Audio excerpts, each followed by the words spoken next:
Hello and welcome back. Third round back nine coverage from our lead card at the 2018 PDGA Professional World Championships from Smugglers Notch, Vermont. Coverage brought to you by the PDGA on Jomez Pro, and we've got BigSexy commentary, Nate Sexton and Jeremy Koling. Paul McBeth with a great start, kind of a slow finish there with a bogey on 8 and a missed putt on 9. The other players are playing steady, a few bogeys thrown in, maybe a double bogey here or there, but still getting enough birdies to stay there, stay relevant, stay in the hunt. Moving on to the second easiest hole in the course, and it's not by much. It's pretty much the same amount of difficulty as hole 6. Hole 10 is a deuce or die. Yeah, it doesn't have a whole lot of challenge other than the OB. It's a pretty unique kind of land feature here. It's sloping up like this, and right past that OB on all sides is absolute cliff. Actually, not really that, kind of interesting, but not really that interesting. This hole actually has less bogeys than hole 6, which seems kind of strange because this hole actually has OB surrounding it. It feels more bogeyable to me. Yeah, and it's only 6% of the field is bogey in this, whereas 7% bogeys hole 6. There are trees to hit, I guess, on 6, and here there really aren't. Yeah. James with the turnover putter. Oh, yeah. He will like that.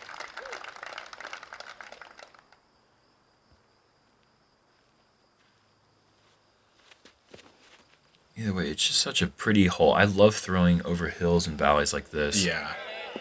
And it's certainly, it sets up for a nice ace run. The big spike hyzer sidearm. That's what we're going to see here with Uli. A little low for an ace run, but absolutely perfect forehand. Yeah. And you love to see it just stop on a dime like that, on that upslope. Yeah, and no undulations at all in the flight there. Nice, smooth parabola. Yeah. That's pretty to see. You normally see like a little bit of air bouncing. This is a little sharp from Paul. But he's okay. Oh, is he okay? Oh! He's not okay, folks. No, that is you don't see that too often. And one of the reasons you go with a wider end driver like a destroyer here is so that it spikes in and stops right there in the spot. And he makes the putt, so it's going to be a par. I'm going to say that Paul's thrown 4 strokes away to the field in the last 3 holes. Yeah. I mean, he had a perfect drive on hole 8, was unable to get up and down, missed the putt inside the circle. And then some bad luck there, but really you want to land left to the basket. Nobody is playing for this landing zone. 3 of these guys went right to the basket here. I don't think that's their ideal place. Like, that's a scarier place to go. They want to be out left, far away from the OB, more like Ulibarri did it. Yeah, I think when you throw a big high sidearm here, you are thinking ace run. Some holes you don't want to throw an ace run because you're going to go way past the basket. You got the back slope here, and good putt there from Gregg, who's got a couple nice birdies in a row now. But you have that the backstop, I should say. Yeah, backstop. That really allows you to get super aggressive off the tee. Great drive and a great birdie there. So 3 birdies and the 1 par after McBeth takes that funky little roll. Hole 11, par 4, 575, OB on both sides, and then we've got a little bit of a tunnel at the end that you've got to navigate. You can just see the pin coming into view now. It's really important to have the right kind of angle to attack that tunnel. If you're way right in the fairway, you really don't have much of a play but trying to get a little bit lucky through the trees. You'd like to be pushing that left side OB with as much distance as possible to set up a very straight shot down to the pin.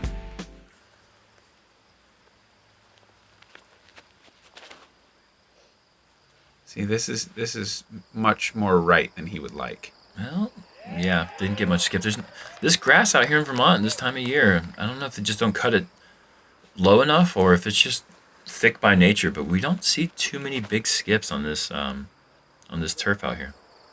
And this also, to me, feels a little right, but, I mean, those aren't bad by any stretch. They're good distance. They're fairly central. They're still in position to get the birdie. It opens up the Anheuser angle for the approach, which I think actually makes the gap a little bit bigger in some ways. Yeah, I think the backhand putter, if you can set it up, is best. But let's see if Paul shows us. I think, ideally, you really want to be about 15, 20 feet from that left OB.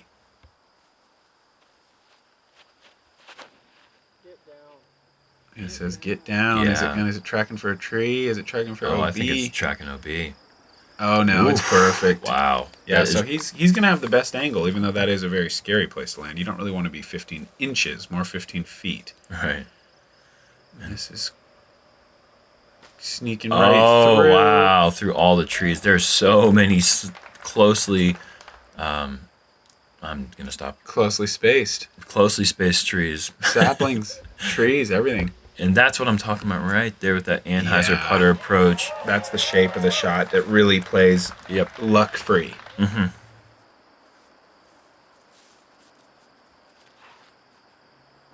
That's heavy on the turnover. Yeah. There is OB down there. Okay, good. He hits a tree. He's going to have an obstructed putt perhaps, but not OB, so that's great. Paul almost has a putter hyzer. Yeah, that's one of the things I guess is almost scary about going too far left is that you take away that straight shot. Going for this. Oh, no way. Gosh. Wow. What an effort.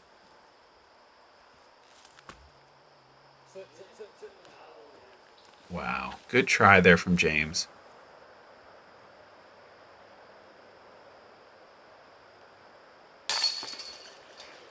Paul's inside the circle percentages this week have been very good. Could I borrow a couple of your guys' fans? I don't know what he's looking to borrow. Could you tell? I couldn't hear it. Cup of sugar, probably. It's getting late. Needs the calories. Give me some sugar. I am your neighbor.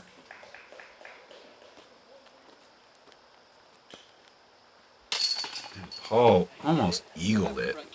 Wow. Takes a birdie. Front cage? About right there?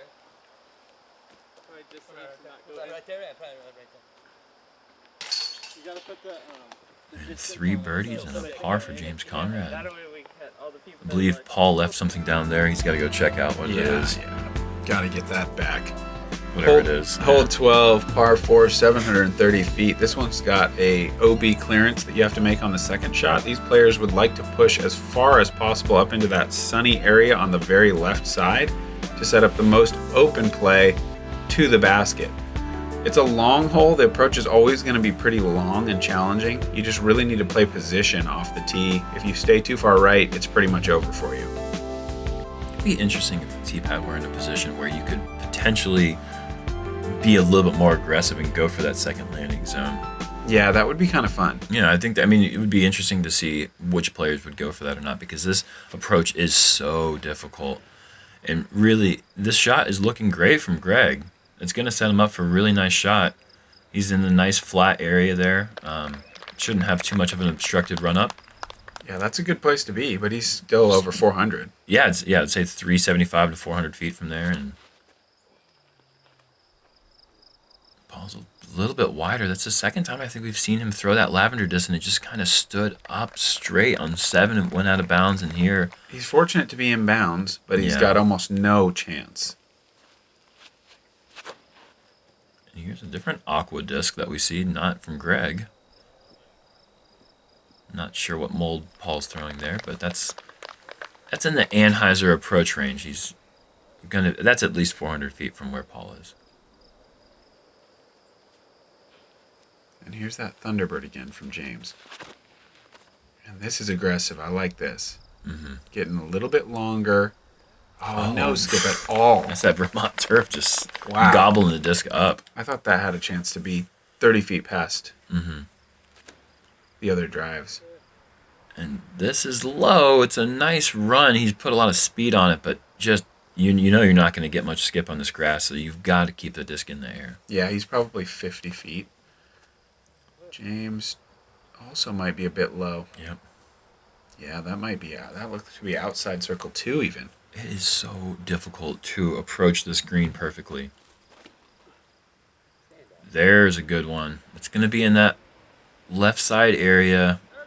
But yeah, inside, right around circle's edge. Flag, 35-footer. Now let's see what Yuli's got for us. Can he do anything from here? He's certainly going to try. Oh, wow. And this has got to get down. Needs to drop. Oh, it's flexing back. Oh, that's... Did he roll back? Get back in. Oh, that is so fantastic if it's in. Oh, man. That is definitely in bounds. That is a hero shot right there. Wow. And that's put him in position for the long birdie putt.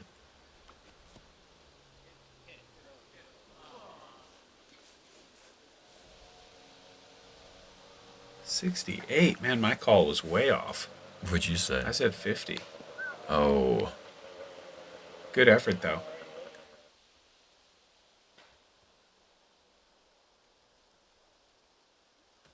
Just outside circle 1 and cash. Wow, from the worst position in the group, throws an incredible shot. Gets himself in the circle, or just outside the circle, and makes good on the putt.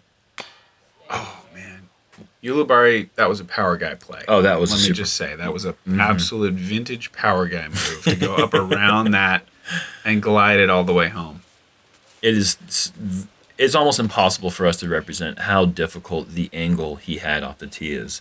And to go the 400 feet that he had left to the pin, that just took 100% commitment and perfect disc selection and execution. I mean, that's... And some luck, because it landed out of bounds and rolled in. Yeah, that's awesome. And look at that. We've got 3 players that are 3 strokes back of Paul. That 6-stroke lead or 5-stroke lead he had earlier. Yeah, there's still golf to play, folks. He's not getting away just yet. Hole 13, par 3, 350. This one breaks left. You want to go just shy of this power pole and go inside the tree that makes a V there. You can see the basket now. That's really your best gap. It's a pretty big one, but the common miss I see is kind of too early. Generally, people hyzering in a little bit too early, thinking a little too much about the left movement, maybe a little less about keeping the disc on that straight line.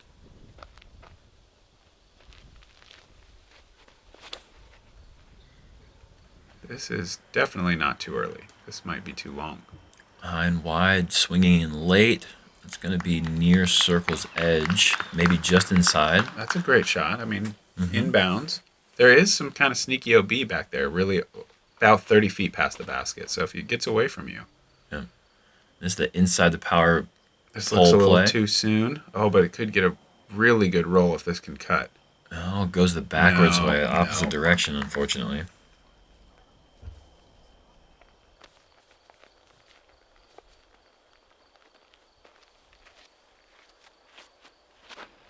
Is that a putter? KC Pro Rock, I think. Okay. All right. And getting through to an obstructed putt from about circle's edge. That's a tricky one. Yep.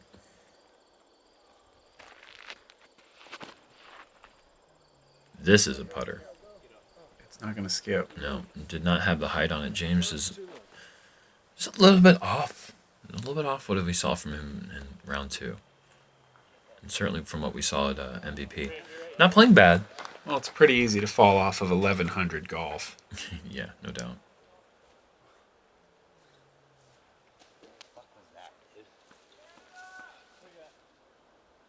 McBeth looks like he's got a window.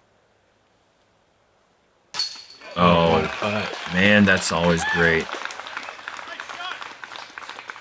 Gotta love having the open windows and just pure commitment to that line.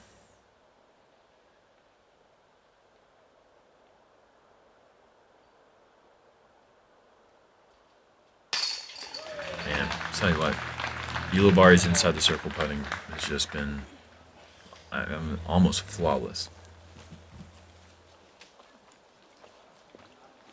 Super stylish. You can wear this thing on the course, off the course. You let people know you're representing disc golf out there when you're wearing shirts like this. Also very soft, very comfortable. I feel like I'm wearing silk in this and it's cotton. How did they do that?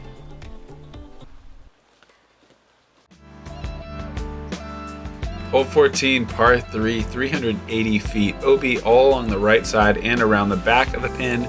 2 real options here. You can go kind of straight at the pin, try to throw a hyzer flip up and get in this gap that the drone's showing us now, or you can throw a big wide hyzer and there's another gap kind of behind the basket to get you there. If you go in between those two things, you're risking hitting one of those trees and you're going to roll OB 50% of the time you do that, I feel.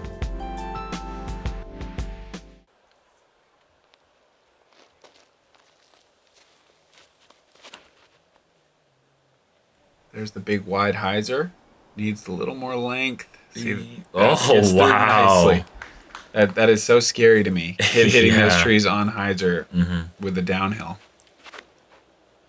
And Paul's going incredibly wide. Oh, no. And that is not going to get back in bounds. It seemed like that was halfway between the low straight shot and the high hyzer and just didn't quite commit to either one. Look at this laser beam. That is perfect shot there from Gregg. Yeah. Beautiful.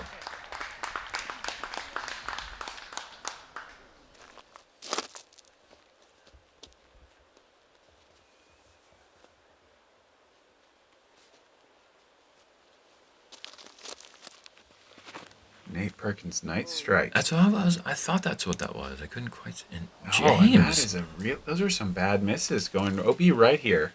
Oh, and Paul elects to re-tee. Well, he's got good footing here.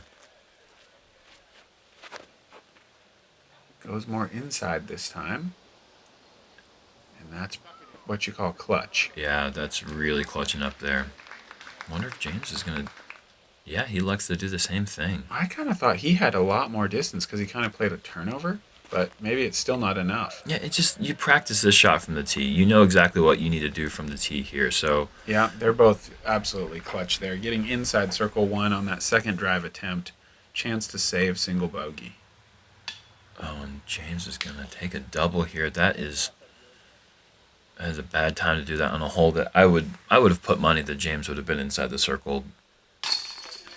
On the first try. Yeah, first try. I mean, In fact, he was every inside try. the circle on the second try. And Paul padding those stats, 96% inside the circle. Only 14th in the field. I don't know who these other 13 guys are. But that's pretty impressive. It is.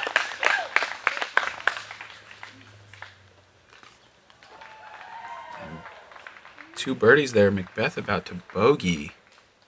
Moving a little bit backwards, so our group's getting more clumped. Oh, yeah. Look at this. Look at these numbers.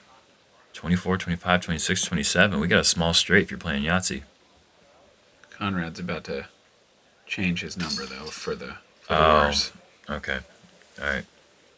Roll again for Yahtzee. Hole 15, par 3, 315 feet. This is a tunnel all the way, as you can tell. Breaking to the right. Turnover putter, turnover mid-range, forehand driver, all options here.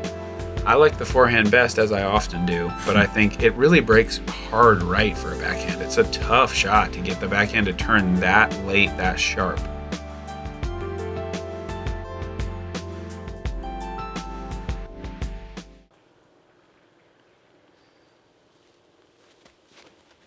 Let's see if Mr. Percentages can show us how to throw this fairway. Yeah, that's the tree to miss. And that was a great line, but there's one right there at the end that you saw Paul hit. And this looks kind of short. Yeah. A little bit lucky, though. He looks like he might have got to an open putt. And you got to commend Barsby on this effort. Ever since hole 3, he was 1 over through 3 holes, went out of bounds on 4, 1 over through 4 holes, and since then he has played an excellent round, turned things around, and he's right there in the mix. Look at the Incredibly height. high.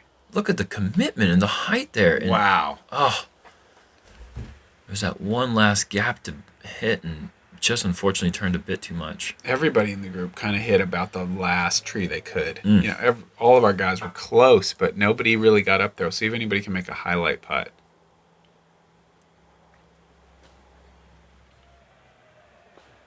And you do have some technicality on 2 and certainly a lot more on 3, but this hole is fairly uncharacteristic for the rest of the course. I suppose you'll see some more in the next hole in 16, but Yep. this is a generally wide open course, and this is a hole that really fits in well in Brewster. I like how they mix them. Yeah. I like it when Sure. you get a little bit of everything. I do too. I definitely appreciate more of a mixture of challenge on every course.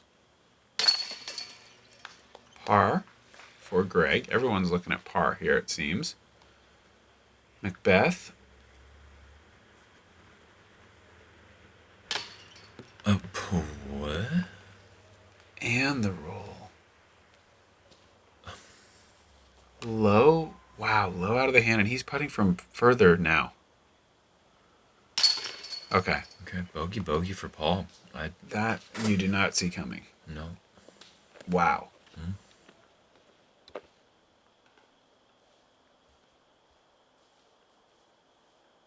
And Ulibarri is tied for the lead of the World Championships.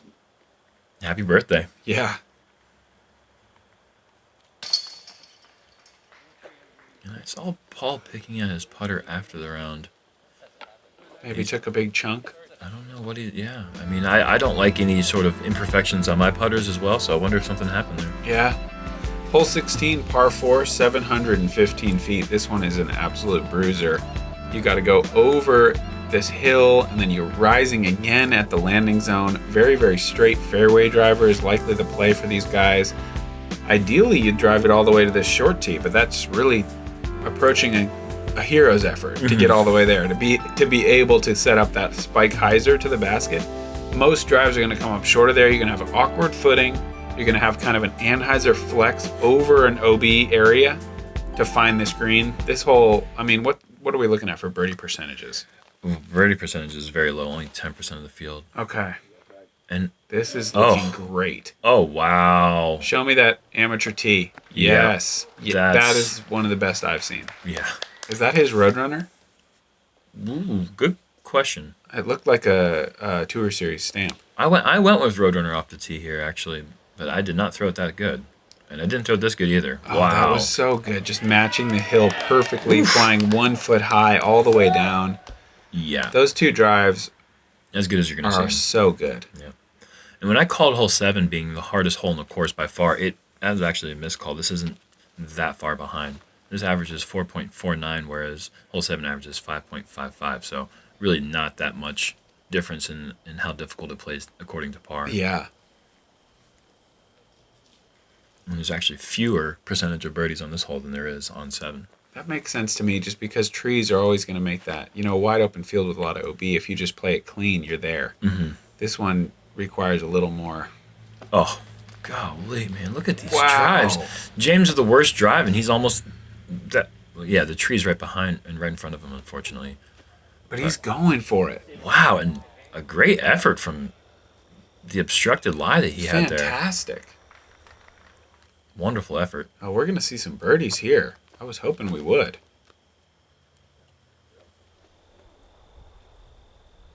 Oh, yeah. That's going to be a birdie. Wow. Textbook. Absolutely textbook.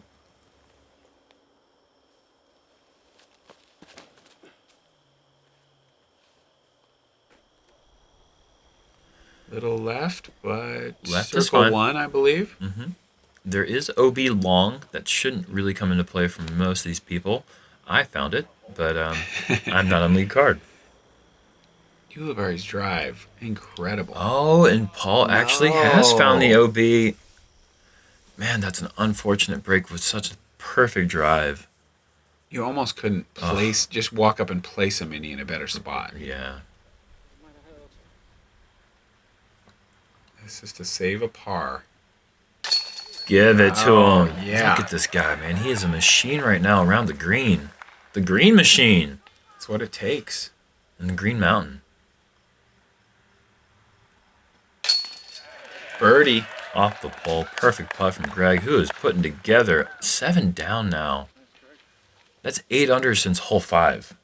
That's impressive. It is.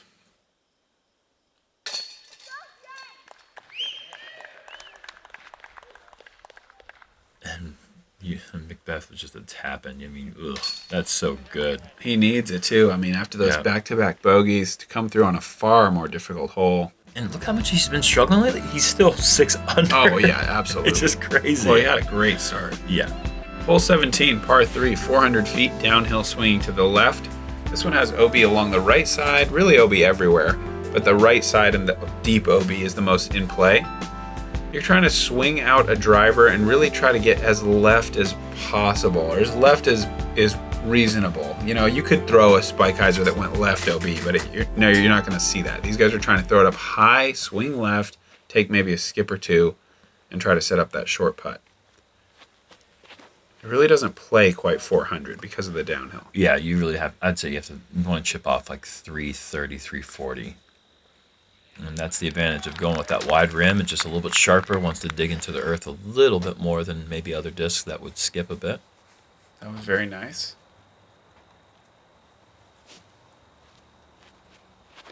P. McBee.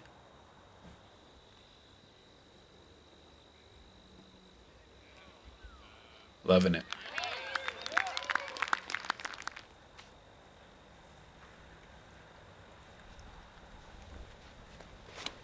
Ulibarri here. I believe this is I want to say this is an H1, but I don't know. Believable with that little dig into the ground. Looked Yeah. overstable. Everyone's in circle 1 so far. And James looks like he's throwing a Firebird. This is a bit tight.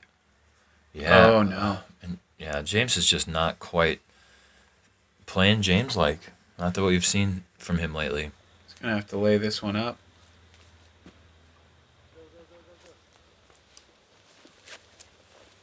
Ooh, that's a lot of action.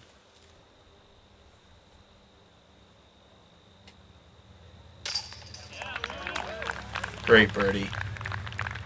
Back into a share of the lead. Momentarily. Yeah, momentarily. Gregg, man. 8 under for the round. Really put together a solid performance here all around.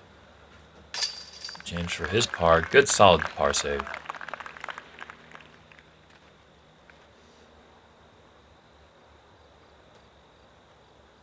And Paul for birdie.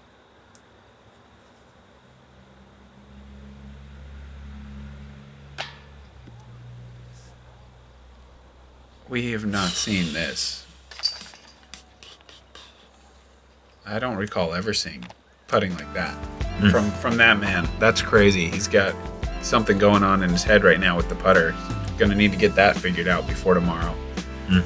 Ideally before hole 18 on this next little walk. Hole 18, par 4, 775 feet downhill, OB on both sides. The play is a big hyzer trying to get down towards this path that we're about to cross over with the drone. Ideally, pretty left is good, so you can set up kind of any kind of shot you want to the green. And then the green has a little bit of slope behind it, but overall, you know, get your drive in bounds, you're gonna have a pretty good chance at a birdie putt.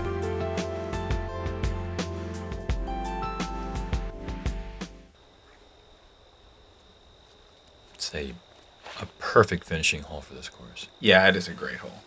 Gregg's drive looks fantastic. Oh, yeah. Get left. That's solid for sure. Big distance. Right in the shadow of that tree. That tree will be pretty in the way for his next shot, but he'll have a lot of options on how to get around it. And even though the wind is... Is this going to drop quick enough, you think? It's going to take a nice... He's going to need a spike. Oh, Paul did not get the spike. He got the skip and slide. Talking about this hole yesterday, this is a tee shot, even when the wind is calm, that you never really feel comfortable with your tee shot until you see it settle. Even if you throw in the exact line that you're trying to throw, you never know what it's going to do in the air. This never had a chance. Wow. Paul is just off. He's been off since hole 8. Yeah.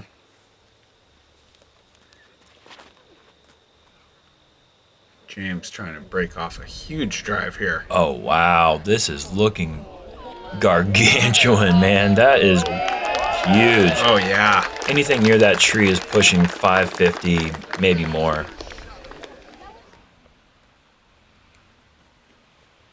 McBeth needs this to get close. Just set up an easy par and get off the course. And he has not done that. Close, That is a big-time tester putt. Oh, that's too high. But it's pretty friendly. Pretty friendly.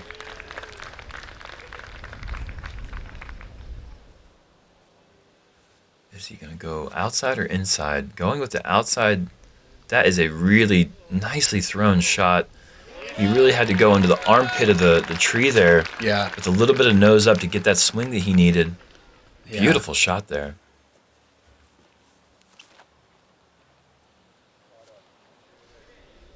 James setting himself up for the easy putter shot via that giant destroyer.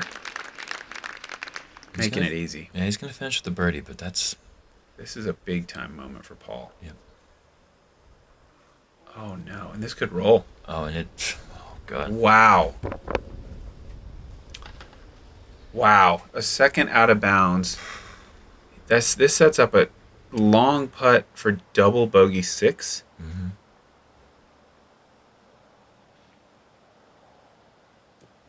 Don't roll. Okay. Oh my gosh. So he's going to have a tap in 7 to finish. Triple bogey. Ulibarri continues the great putting, saves his par. Bogey-free back 9 for Paul Ulibarri. Only blemish of the round, 7 on 7. Other than that, solid all the way through. Now Gregg for the tournament lead with the birdie. We have a new leader in the clubhouse, and his name is Gregg Barsby. 36 holes left to play. And James in for his birdie, goes to 23. And Paul's going to be 4 back of Barsby. I believe at one point he had almost 6 10 or 7 on him. It had to be. almost 10 strokes on Barsby. Yeah, 6 or 7 or 8 strokes or so. Wow, that's crazy. What a crazy turnaround. The 2 9s, man, totally different for those guys. Look at this back 9 for Paul Ulibarri and And Gregg Gregg, Barsby wow. just shooting lights out, 6 down. And look at this, McBeth off the lead card with that meltdown on the last. That is tough to take. You're going to see Gregg, Paul, Josh, and Nico tomorrow battling Brewster Ridge. We can't wait to bring you the action. We can't wait to get ourselves back in the action. Yeah, that Let's would be go, nice. big fella. Let's go. We will see you guys tomorrow. Thank you so much for tuning in.